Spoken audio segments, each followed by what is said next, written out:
మరియు సద్గురు ఆయుర్వేద గ్రాఫ్లో. సో ఈ కార్యక్రమానికి తిరిగి స్వాగతం. గురుజీకి రేపు ఎటువంటి పూజను ఆచరించాలి?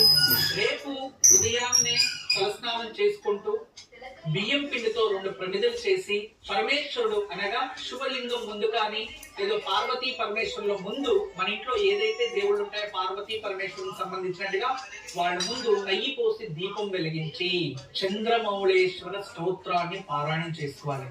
అలా చేస్తే ఇంట్లో ప్రశాంతత ఏర్పడుతుంది. ఇంట్లో కోపాలు ద్వేషాలు ఉంటే అటువంటి వాటి నుంచి విముక్తి లభిస్తుంది. రేపు ఇంట్లో బియ్యం పిండితో దీపాలు వెలిగించండి. సాక్షాత్ పరమేశ్వరుని సంపూర్ణమైన ఆశీస్సులు పొంది ఇంట్లో అందరూ ప్రశాంతంగా ఉండండి. గురుజీకి ఈరోజు యోగక్షేమాలు ఏం తెలియజేయబోతున్నారు?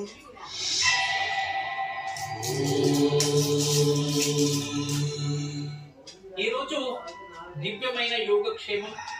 ఈరోజు సాయంత్రం మీరందరూ కూడా ఒక రాగి కంచంలో 7 ప్రమిదలు పెట్టి నెయ్యి పోసి దీపం వెలిగించి ఆ ఒక కంచానికి 7 ప్రదక్షిణలు వేసి తదుపరి ఆ కంచం ముందు కూర్చొని మీ మనసులో ఏదైతే సంకల్పం ఉందో అది తెలుసుకుంటూ ఆ 7 దీపాలతో ఇంటి దేవతలకి మరియు సింహద్వారానికి హారతి తీసి ఆ దీపాలని ఇంటి బయట తులసి దగ్గర అలంకరించాలి.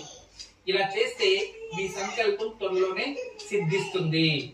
గురుజీ, చక్కటి యోగక్షేమంతో పాటు రథసప్తమి యొక్క విశిష్టత తెలియజేసినందుకు మీకు చాలా ధన్యవాదాలు గురుజీ.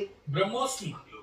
చూసారు కదండి, ఇది నాటి ఓంకారం. Special partner cycle agarbatti, health, wealth and happiness మరియు సద్గురు ఆయుర్వేద గ్రాఫ్లో. సో మళ్ళీ కార్యక్రమంలో కలుద్దాం. నమస్కారం.